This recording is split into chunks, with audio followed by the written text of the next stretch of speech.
अस्सलामुअलैकुम my YouTube family, कैसे हैं आप सब लोग। उम्मीद करती हूँ आप सब लोग खैरियत से होंगे। अल्हम्दुलिल्लाह मैं भी बिल्कुल ठीक हूँ। देखते ही देखते रमज़ान का पूरा महीना कैसे गुजर गया कुछ पता ही नहीं चला। अब देखें क्या होता है, कल ईद होती है या तो फिर अल्लाह ताला हमें एक और मौका देते हैं अपनी बख्शिश करवाने का, एक और रोज़ा देकर। खैर ये जो लास्ट के डेज होते हैं वो बहुत ही ज़्यादा टफ होते हैं, बहुत ज़्यादा टेंशन होती है, बहुत सारे काम निपटाने होते हैं। सो खैर आज मैं आपके साथ पूरे दिन की रूटीन शेयर कर रही हूँ जिसमें मैंने काफ़ी चीज़ों को एक साथ मैनेज किया है। अच्छा, जिस तरह से रमज़ान आता है हमें इतनी ज़्यादा खुशी होती है, इतने ज़्यादा हम एक्साइटेड होते हैं, और इसी तरह से जब रमज़ान जा रहा होता है हमें ईद के आने से ज़्यादा रमज़ान के जाने का गम होता है, क्योंकि पता ही नहीं चलता किस तरह से पूरा महीना चुटकी बजाकर चला गया। और बस अल्लाह ताला से यही दुआ है कि इस रमज़ान हमसे जो भी गलतियाँ हुई, जो भी कोताहियाँ हुई, अपने करम से हमें माफ़ फरमाएं और इस रमज़ान को हम सब की बख्शिश का ज़रिया बना दे, क्योंकि किसी को भी नहीं पता कि अगला साल हमें नसीब हो भी या नहीं।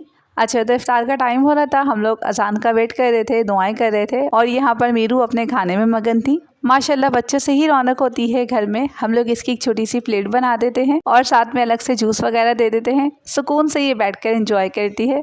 अच्छा, आज का दिन बहुत ही ज़्यादा टफ था, समझ ही नहीं आ रहा था कि कैसे टाइम को मैनेज करें, और काम इतने ज़्यादा थे लेकिन टाइम बिल्कुल भी नहीं मिल रहा था। तो इसीलिए हमने सबसे पहले शैम्पू और ऑयल का बैच रेडी किया, क्योंकि तकरीबन सभी कस्टमर्स के पास शैम्पू ख़त्म हो गया था, अब सबको नया बाय करना और हमारे पास ना शैम्पू था और ना ही ऑयल, मतलब कि एक बॉटल भी नहीं बची थी। तो इसीलिए हमने सारे कामों को एक तरफ करके जल्दी से शैम्पू और ऑयल का बैच रेडी किया। अच्छा, हमने इस दफ़ा सोचा था कि शैम्पू और ऑयल का बैच हम ईद के बाद ही रेडी करेंगे, लेकिन जाहिर है कस्टमर्स बहुत ज़्यादा परेशान हो रहे थे कि हम ईद पर बिना शैम्पू के कैसे मैनेज करेंगे, क्योंकि एक चीज़ की अगर आदत हो जाए तो उस चीज़ के बगैर गुजारा नहीं होता। और जाहिर है शैम्पू तो एक बेसिक नीड है, लाजमी है, चाहिए ही होता है। तो इसीलिए हमने जल्दी जल्दी शैम्पू और ऑयल का बैच रेडी किया। आप लोगों के साथ मैं रेसिपी इसलिए नहीं शेयर कर सकी क्योंकि टाइम बिल्कुल भी नहीं था प्रॉपर रेसिपी शूट करने का। इंशाल्लाह अब जब ईद के बाद मैं दोबारा बैच रेडी करूंगी तो आप लोगों के साथ लाजमी रेसिपी शेयर करूंगी।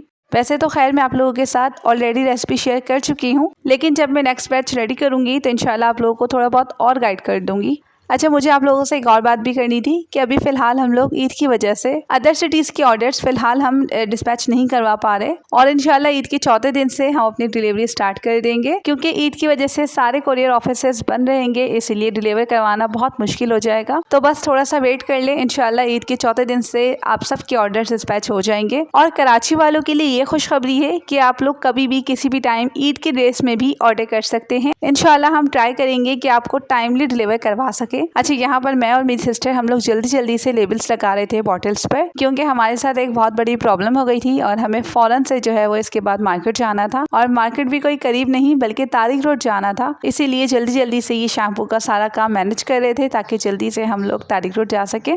असल में हुआ कुछ यूँ कि हमने जो ईद के फर्स्ट डे का सूट दिया था टेलर को स्टिच करने के लिए, और हमने सूट दिया था आई थिंक कोई तकरीबन 10वें या 11वें रोज़े को। अब 28वें रोज़े को हम जब लेने गए कि दिखाएं सिला या नहीं, तो उस टाइम पर उसने हमें शॉकिंग न्यूज़ दे दी कि आपने जो डिज़ाइन बताया है इसके हिसाब से ये कपड़ा कम है और आपका ये कपड़ा और आएगा। यकीन करें इतना गुस्सा आया कि बस अब क्या ही कहें, क्योंकि बिल्कुल लास्ट के डेज चल रहे हैं, इसमें टाइम को मैनेज करना, कहीं जाना बहुत ही ज़्यादा मुश्किल है, और तारिक रोड तो कभी कभी जाना वैसे ही इतना ज़्यादा मुश्किल लगता है, और इसके अलावा बारिश का भी काफ़ी डर था कि ऐसा ना हो हम रास्ते में फंस जाए, बारिश हो जाए, लेकिन अल्लाह का शुक्र है बारिश नहीं हुई, हम सेफली घर आ गए थे।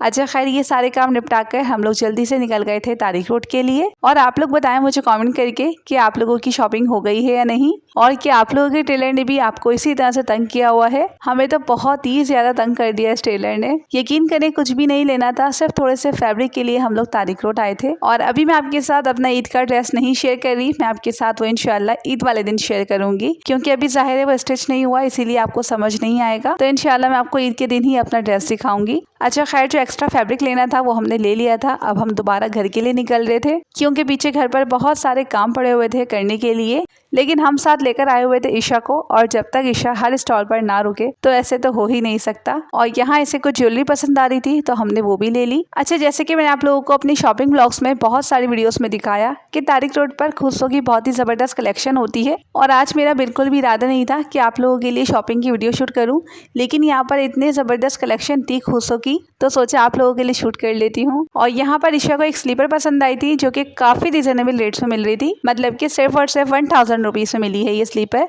और बहुत ही ज़्यादा कंफर्टेबल भी है, डिज़ाइन भी काफ़ी अच्छा था तो हमने एक ये ले ली है। और यहाँ पर जितनी भी स्लीपर्स थी ये 1000 रुपीज़ से लेकर 1500 की रेंज में थी। अच्छा तो खैर अब मैं इसी के साथ चाहूँगी आपसे इजाज़त। इंशाल्लाह फिर मिलूंगी किसी न्यू इन्फॉर्मेटिव वीडियो के साथ। तब तक के लिए अपना ढेर सारा ख्याल रखिएगा, दुआ में मुझे याद रखिएगा। वीडियो अच्छी लगी हो तो प्लीज़ इसे लाइक एंड शेयर ज़रूर कीजिएगा। और वैसे तो अल्लाह ताला से दुआ है कि अल्लाह ताला एक और मौका दे दे हमें इबादत करने का, पूरे 30 रोज़े ही हो जाएं। लेकिन अगर कल ईद होती है तो आप सबको एडवांस में मेरी तरफ से बहुत बहुत ईद मुबारक।